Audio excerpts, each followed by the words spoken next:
નમસ્કાર ખેડૂત મિત્રો, આજે આપણે એક ખેડૂતની મુલાકાતે આવ્યા છીએ જેને પોતાના ખેતરમાં જીરુંનો પાક વાવેલો છે.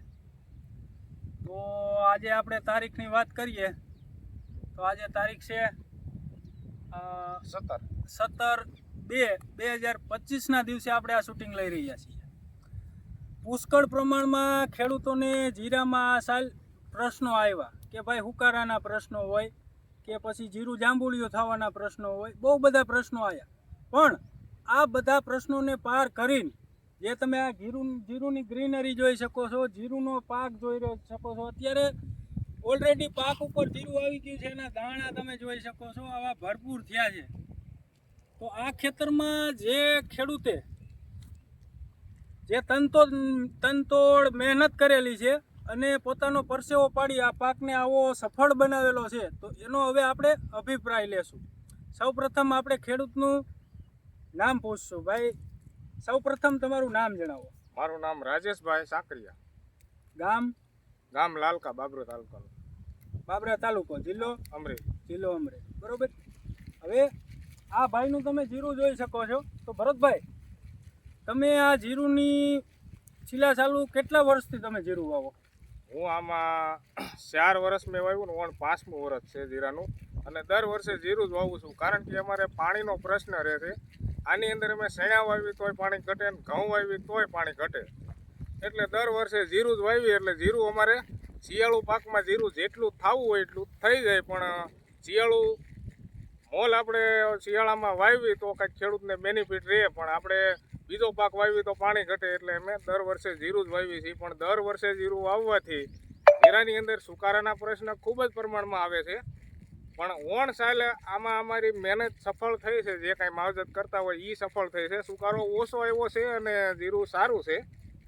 તો આની અંદર અમે શરૂઆતથી જે માવજત અમે લીધી છે એમાં મહત્વ મેન છે બેક્ટેરિયા. અમે આની અંદર ઓણ વાપર્યા છે, 3 રાઉન્ડ બેક્ટેરિયાના આપ્યા છે. જે ઓલા બેક્ટેરિયા જે આવે છે સ્ટાર પોટેટ, એનો આમાં ઉપયોગ કર્યો છે ને એના 3 રાઉન્ડ આપ્યા છે. એટલે સુકારો ઓછો છે. પણ ત્યાર પછી આની અંદર અમે જ્યારે પાણી પાતા અને ઠંડી ઋતુ અને જીરું થોડુંક પાસતરું વાવેલું છે, તો આની અંદર જાંબુડિયા છોડ થઈ અને છોડ હાવ બેહી જ જતા અને વધ અટકી જતી. કોઈ જાતનો છોડનો વિકાસ ન થાય. અને સામે જે તમે જોવો તો આ ઉપરનું પાળ્યું ને આમાં દર વર્ષે અમારે સુકાઈ જ જતું. અડધું રહે ને અડધું સુકાઈ જાય એ રીતનું બનતું. પણ ઓણ સાલ અડધું સુકાણું નથી, પણ આની અંદર કોક છોડવામાં અમુકમાં હુકો છે. અને ત્યાર પછી જે જગ્યાએ હુકો લાગતો ત્યાં હુકો ઓણ સાલ ન લાગ્યો, પણ જાંબુડિયું થઈને છોડ ઊભા રહી ગયા હતા અને હળી જેવા થઈ ગયા હતા. ને એની અંદર કોઈ વિકાસ નહીં, ડાળીનો વિકાસ નહીં, કોઈ જાતનો કાંઈ વિકાસ નહોતો. ત્યાર પછી મેં રાજકોટ જિલ્લાનું સરદાર એગ્રોમાંથી દવા લીધી અને ત્યાંથી સરદાર લલિતભાઈ સોલંકી અતિથિ એગ્રો સેન્ટર. બરોબર. અતિથિ એગ્રો સેન્ટરમાંથી હું દવા લઈ આવ્યો. એ ભાઈએ મને કહ્યું કે તમારે જાંબુડિયાનો પ્રશ્ન હલ થઈ જશે અને છોડનો વિકાસ થઈ જશે અને ફૂટ થઈ અને છોડ પણ કમ્પ્લીટ થઈ જશે. તો એનું મને આમાં પૂરેપૂરું રિઝલ્ટ મળ્યું છે. તમે જોઈ શકો છો. આમાં નહીંતર જીરું હોત જ નહીં. જીરું મેં જ્યારે આમાં છંટકાવની શરૂઆત કરી ત્યારે આમાં જીરું દેખાતું જ નહોતું. ત્યાર પછી આના છોડનો પૂરેપૂરો વિકાસ થઈ અને કમ્પ્લીટ કેરા પણ ભરાઈ ગયા અને હાલ અત્યારે દાણાનો વિકાસ પણ સારો છે અને દાણા સારા એવા છે. હવે આ લલિતભાઈનું જે તમે વાત કરી અતિથિ એગ્રો સેન્ટર સરદાર, હા, ત્યાંથી તમે ટોટલ આ જીરુમાં કેટલા રાઉન્ડ મારેલા છે? ત્યાંથી મેં આમાં 2 રાઉન્ડ ને ત્યાર પછી એક 3જા રાઉન્ડનો પ્લાનિંગ હતું, પણ હવે તડકા પડવાથી જીરું જલ્દી પાકમાંથી આવી ગયું. એટલે હવે એમ થયું કે ભાઈ હવે આમાં છંટકાવ ન લઈ તો હાલશે. અને ત્યાર પછી આમાં ફૂગનાશકના એવા છંટકાવ ચાલુ કર્યા. અને આની અંદર જે 2 છંટકાવ અમે લીધા એમાં અલગ્રીના અને ફરનાસ અને સાથે કાર્બન ડિઝમ 50% આવે. આનો આમાં ઉપયોગ કર્યો. એટલી વસ્તુ તમે વાપરેલી છે. હા. આ 2025ના વર્ષમાં ખેડૂત મિત્રો બહુ બધા ખેડૂતો હેરાન છે. અલગ અલગ દવાઓ બહુ બધી છાંટી છે, તોય પણ જીરું થયું નથી અથવા જીરું હુકાઈ ગયું છે 50%.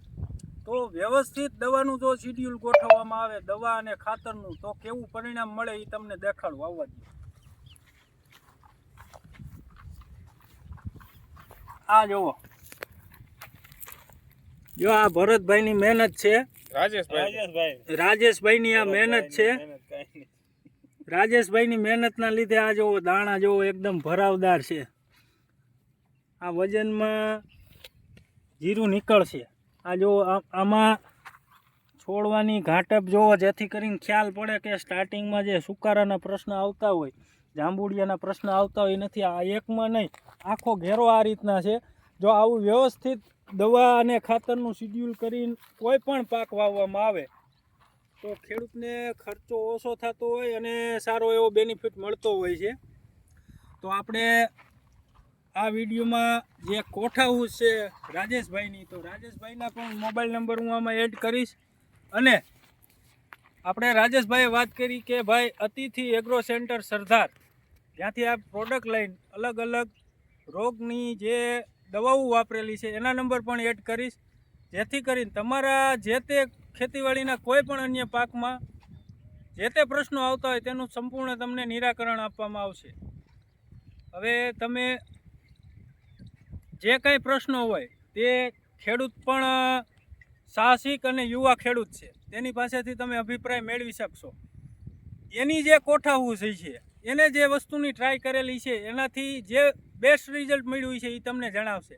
પ્લસ એગ્રોવાળા જે આપણે લલિતભાઈ સોલંકી, તેના પણ નંબર એડ કરશું, જેથી કરીને તમે તેની પાસે પણ દવાની કોઈ ટેકનિકલમાં ખબર ન પડતી હોય તો તેની પણ તમને માહિતી મળશે.